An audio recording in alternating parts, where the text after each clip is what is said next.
Welcome back to the morning show here on Arise News. I'm Biola Labi. And I'm Tundra Biola. Dr. Bello Matawale of the People's Democratic Party will be declared the winner of the Zamfara state governorship election on Monday, after the Supreme Court ruled that the All Progressive Congress, whose candidate was initially recognized by the Independent National Electoral Commission, INEC, should not have participated in the election in the first place, having failed to organize a primary election in accordance to the electoral law. With us this morning to share his feelings about this development is Barrister Emmanuel Enoidem, the National Legal Advisor of the People's Democratic Party. Welcome to the program, sir. Thank you very much, and good morning. Good morning, good morning.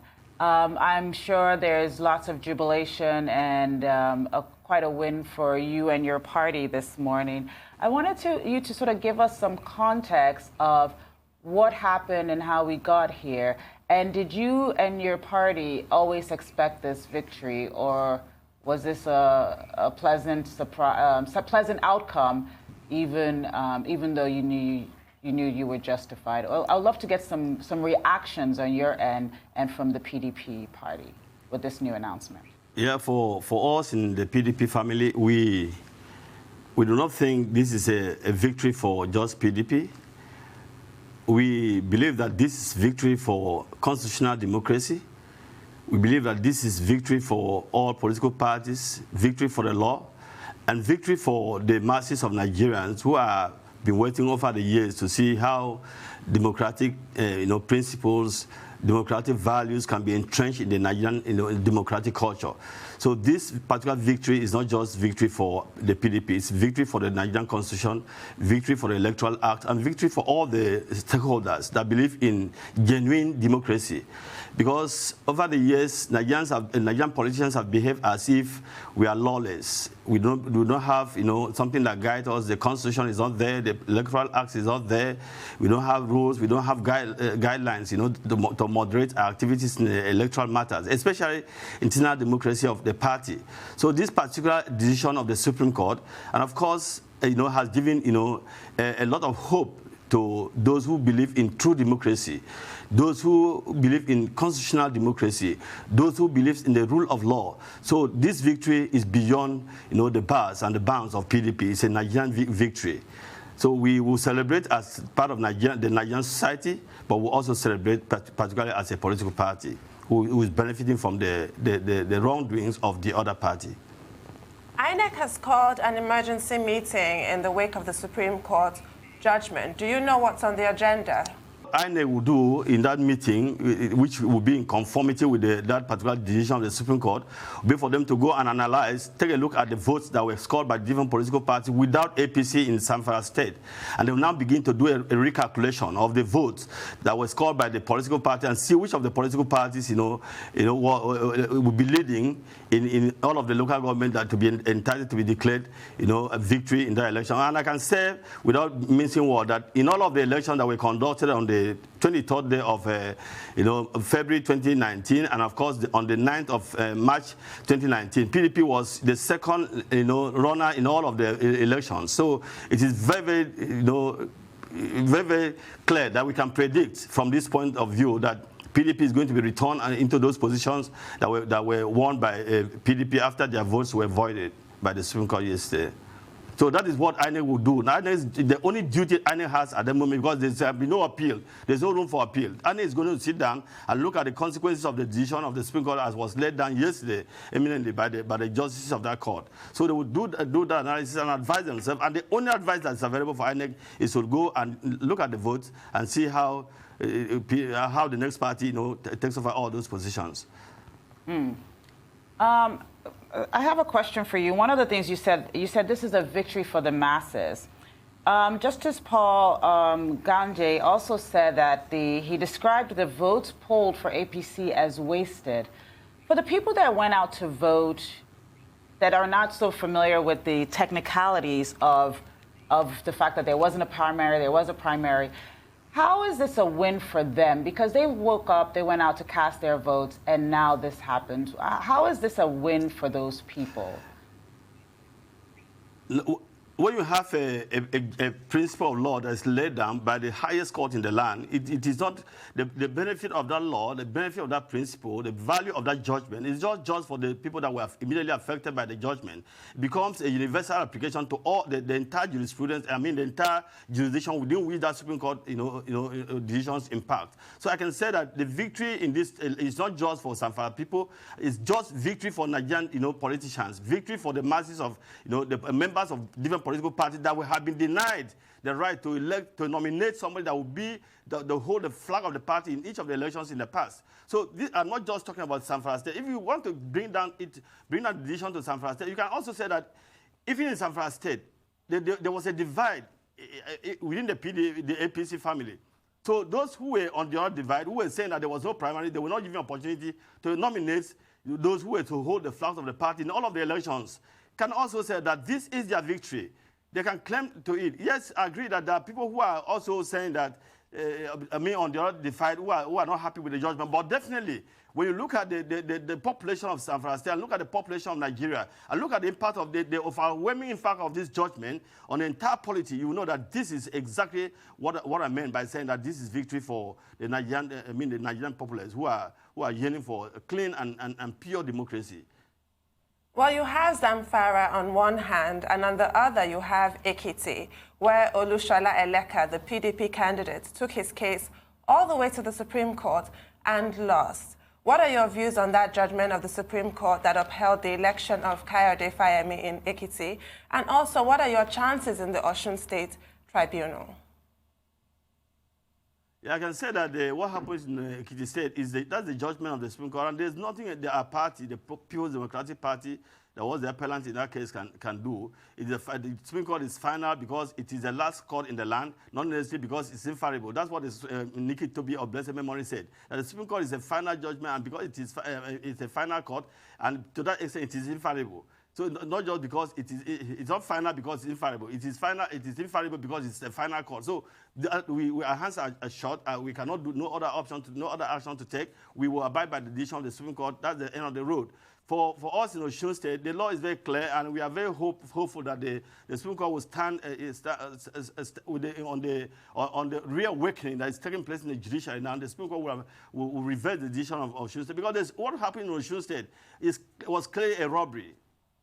What happened in Osun State, there was no need for rerun in Osun State. And even if they were to be rerun, what happened in rerun was not a rerun, was not an election. I'm not sure the Supreme Court will close their eyes, against such daylight robbery in the name of election. So I'm very sure that the justice will be served in Osun State when the time comes by the apex courts.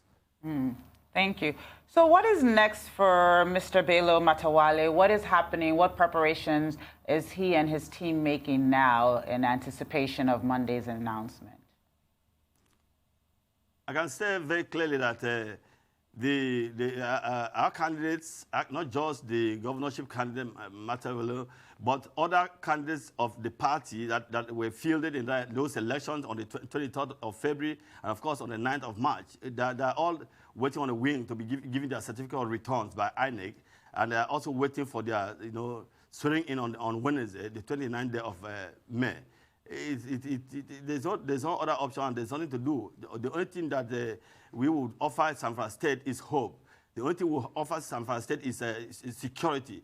What the next government in Zamfara State is going to do is to ensure that Zamfara State, is safe for the people there to go about their normal duties there and as it should be. So this is a new, dawn for Zamfara State people. This is a new opportunity for those people to begin to feel like safe in their homes, and in their farms, and wherever they go on the roads. So we are hoping that the next government that is going to be, managed by the PDP government, is going to be another chapter in the life of the Zamfara State people.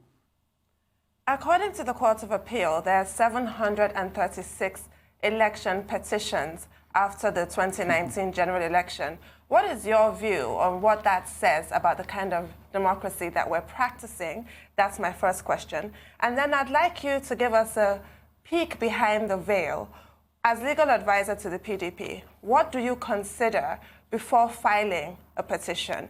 When you advise your client who has been a candidate, do they have to take your advice, or can they go ahead and proceed on their own? I'm sure there's some cases where you feel that the merits just, are not there. What happens in those cases? Do candidates proceed on their own? And finally, who foots the bill for all of this extensive, legal battles?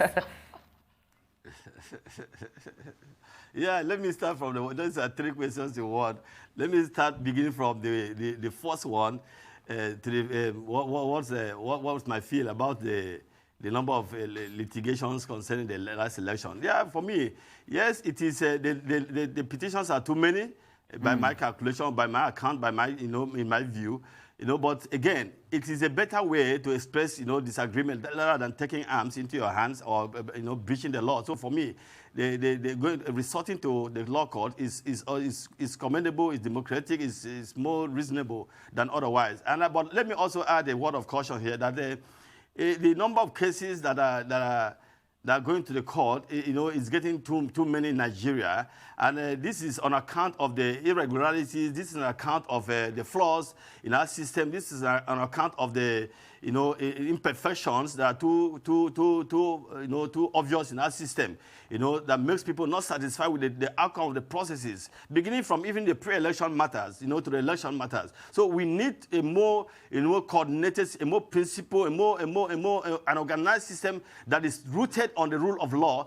And if we have the kind of judgment that we have on Zamfara State, I begin to feel that maybe in the days ahead, in the years ahead, the number of petitions, the number of pre-election matters, the number of petitions after election will begin to reduce. Look at what is happening in the U.S. You don't have, because the U.S. is supposed to be a model that we follow in terms of democracy or democratic practice. You don't have so many litigations after election because the people get involved in every stage of the election. I'm beginning to think that the moment we have an electronic system managed election, an election that is managed through electronic system, most of the flaws that make people go to the law court immediately after election will be reduced drastically because people will follow up the process in a transparent manner, in a credible way. People will begin to have more faith in the electoral process in Nigeria. That is not the case at the moment. And until we get there, a lot of petitions will going to continue.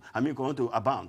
Let me go to my advice to whether they take my advice. Yes, I'm the national legal advisor of the political party, called the largest political party in Nigeria. Of course, we are in no position now. That doesn't diminish or detract from our status as the largest political party, the most entrenched, the longest serving political party in the history of Nigeria, the PDP. So, but in my office, I can only advise. That is advice. If you advise somebody who doesn't take your advice, the person has a right by law to begin to hold on to what he believes in. So I can advise as a national legal advisor. But when it comes to a party, if it's a party management, my advice will be taken. I'm very sure of that because I work with we are very integrated. We are very coordinated at the national level. But if I advise, for instance, a state, a nominee of a government party in the state, and they don't take my advice, they go ahead and do what they want to do. We cannot stop them. It's their right, and they are free to exercise it. You are talking about, you are asking who funds the bill. The bills are funded by the beneficiaries of the litigations. Political party is not a banking institution. It's not a commercial institution. It is owned by the members of the political party. So when there's a bill to be paid, the members of the political party, especially those affected by the particular litigation, will have to make the money available to be paid to lawyers and for the filing fees and for all the fees that will be necessary for the prosecution of the case in question. Thank you. One of the things you hinted in earlier in your answer, which you didn't really address, was the role of INEC, which is really what is leading to this plethora of litigation that we have in our court system. I would like you to touch a little bit on what you feel we need to do with INEC going forward, because at the end of the day, if these type of judgments are coming down, this is not a win for INEC. This is a win for so many people, but this is not a win for INEC. What do you think, in your opinion? I would love to get some of your insight on what INEC needs to do differently, how INEC needs to be restructured, what we need to do going forward when it comes to INEC and these type of cases. No, I would need to correct one impression that you made here, that the victory is not for INEC. I can tell you straight away, without I'm not holding that brief anyway, but I can tell you straight away that INEC was very upright as far as the Zamfara State is concerned. They were very clear in their decision that there was no primaries as far as APC was concerned in Zamfara State. And INEC was the one that actually raised the alarm. was the one that was very... But then INEC should not have allowed this to continue. No. This is what happened. When INEC raised the alarm, they don't forget that there were two conflicting judgments, one from the High Court of Nasarawa State and the other one from the Federal High Court here in Abuja. So it is the one in the High Court of the National, in the National, Zamfara State. Okay. The APC won. The APC won. The state APC won. But the one in Abuja, the judgment was in favor of INEC. It is the one in Zamfara State that proceeded to the Court of Appeal in Sokoto, where they stood with the decision of INEC that there was no primaries. Not just INEC, of course. Senator Marafa was also one of the foremost champion as far as a member of the political party, APC is concerned. So Senator Marafa and INEC were together on the issue of that there was no primaries held in Zamfara State for all the positions that they fielded. So this is victory for INEC also. But the point I was trying to make is that not just about Zamfara State, it's about the Nigerian electoral system. We are still manual. We cannot still be doing manual election. In 2019, don't forget that a lot of money was released by this government, more than 2 times the amount that has ever been released for the running of election in any election year. More than 2 times was released for this particular INEC. The reason was because INEC has said that they needed about 22 billion to install facilities that will enable them conduct election electronically and also collect results electronically. So where was that money? Where is that money? If INEC has conducted election electronically, send the vote electronically as they promised, of course they did, and then receive it at the server and did a public reception or public collation electronically of the votes, I can tell you that the number of litigation we are having today will have been reduced drastically by more than 50%. But INEC did not do that. And I'm saying that going ahead, we need an INEC management, an INEC chairman who want to save Nigeria, not politicians, who want to save Nigeria, not the government of the day, who want to say, let us move along with the electronic devices that are available for conduct of election everywhere in the world. Because this is the only way we can sanitize the electoral process. This is the only way we can give credibility. This is the only way we can give impetus, to the electoral process in Nigeria. That is exactly where I'm standing. And I'm calling upon INEC to begin to put their house together, to begin to come and start with the Nigerian people and not with politicians and not with the government of the day. Because exactly what they're supposed to do. INEC is supposed to be very independent. It's supposed to be impartial. It's supposed to be nominal when it comes to partisanship. But INEC is supposed to serve the people and serve and deliver on a very clean electoral process. That is my invitation to INEC, and that's my advice this morning. Thank you. Just a quick follow-up question to that. What do you want to hear from the president when it comes to reforming our electoral process as he begins his new second term? Yeah, I want to say if he survives the litigations, because I don't believe he will survive the litigation. If he does, I want to say that the president did not do well. Because we remember in 2014, 2015, one of the major promises that this president promised Nigeria was that was going to clean up the electoral process by relevant amendment. But unfortunately, and very unfortunately so, for 4 good times, the Electoral Act was amended by the National Assembly. From some very flimsy excuses, the president did not assent to those, those amendments that would have, further the process of cleaning up the electoral process. So for me, I would advise that the president should sit up and begin to, begin to own up his promises that he made since 2014, and make sure that he signed the relevant laws that are going to be sent to him at from the National Assembly as far as the electoral process is concerned. So now we go to the Presidential Electoral Petition Tribunal. I want to start off with Justice Bokachua, then I'll come back to a comment you just made. So Justice Bokachua has now recused herself to universal commendation. But what is your assessment of the actual ruling of the 5-man tribunal, which was that PDP did not prove the likelihood of bias that they alleged? They actually ruled in her favor. She chose, for personal reasons, to recuse herself. What is your comment on that?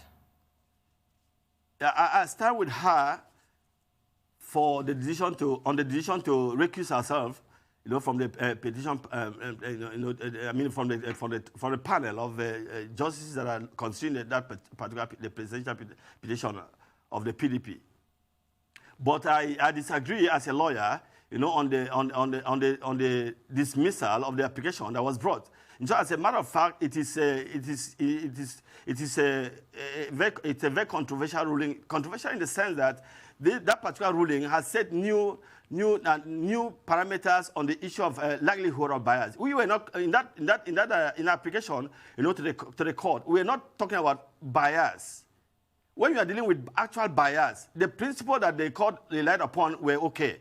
But when you are talking about likelihood of bias, the decision of the Court of Appeal on the issue, on the application, flies out of the window, because likelihood of bias is what would be the impression of reasonable members of the public if the president of the Court of Appeal were to sit, given those circumstances that were unveiled in our petition to that court. So it was a total. We cited decisions of the president herself, and we cited the decision of one of the most eluded, justices of that court, also Justice Aboki, Honorable Justice Aboki, to the panel, and they were all seated there, and they could not uphold their previous decision on a similar issue. So we are saying that the law is very clear within Nigerian jurisprudence and outside Nigerian jurisprudence that once a member of your family, one way or the other, is connected with a case that is before you, the likelihood of bias is very, very imminent, and it is very, very advisable. I mean, it's advisable at that point, without a formal application for the judge to say, because of this reason and the interest of justice, let me recuse myself. So we are saying that a new negative, precedent was set by that particular ruling. And I'm thinking that at the appropriate time, we will have to ask the Supreme Court to reverse that ruling, because it is not in the interest of justice. So I wanted to ask you, when is the appropriate time? Will you try and appeal that ruling? Because even though she has recused herself, this precedent stands. The law is very clear on interlocutory appeals when it comes to election petition matters. You don't appeal because the lawmakers, the parliament, don't forget that in time past, election matter used to stay in the court for 4 years. By the new amendment, election matter is supposed to be done. The petition, for instance, is supposed to be heard within 180 days. And then after that, it will go to the Court of Appeal for 60 days. So this is very commendable. And we want to stay on those principles. The reason that informed those decisions, those amendments to the Electoral Act and those decisions. So the new trend in the appeal against interlocutory matters is that the interlocutory appeal will have to stay, will have to await the final judgment. And there are two very recent decisions on this matter. One of them is the one that affects Ihedioha in Imo State. And one other decision, I can't recall presently, but the Ihedioha decision was rendered last year, and then this decision I'm talking about, the second decision was rendered by the Court of Appeal this year. So the appeal on interlocutory application will have to wait until the final decision. Time does not run in such instance. The Court of Appeal held that time will not run, because this is in conformity with the amendment to the Electoral Act. And lastly, and indeed the Constitution, by the full amendment. Okay, thank you for that. And still on this issue, PDP was criticized for the manner in which they brought this issue by writing a letter as opposed to filing a motion. Would you care to comment on that? Oh, the letter was the best thing any reasonable, democratic, any constitutionally well-behaved political party would do. It was a very responsible decision of our party, because what we're trying to avoid was to give the PCA, the President of the Court of Appeal, an opportunity to look at to assess, have a private assessment of the situation that we conveyed in our letter, and say, because of this reason, I do not need to sit. And of course, she didn't need to sit. And because she didn't need to sit, all she needed to do was to appoint somebody, because the law is very clear. She has the power, the constitutional power, by virtue of her position, to constitute the panel to consider the petition. She doesn't need to be, the law doesn't not necessarily make her a member or the presiding officer of the panel. So we are thinking that we will use that opportunity and afford her a private, access to the information that we had to enable her recuse herself at the very earliest opportunity. That's exactly what we're doing, and we did it very responsibly as a political party that is very, very interested in the entrenchment of democratic culture in Nigeria. Okay. In my last question to you, you said you don't think the president will survive the tribunal. Can you just shed some more light on what you expect the outcome of that process to be? I don't want to prejudge. I don't want to come to your Arise Television and begin to prejudge because the matter is already sub judice. It's expected that the petitioner, represented by me here, will not come and say that we are going to lose our case. No, it's not, because the law is very much on our side. So I should be positive that we are going to win in the court. I should be very positive about that, and that should be the expectation of every person who takes the case to court. Well, thank you very much for being with us today. I wish you all the best, and congratulations on your newest win. It's time now for a short break. When we return, it'll be time to relate with Omoshola Deji, who has just returned from the Niger Delta. He'll be sharing his experiences with us. Stay with us.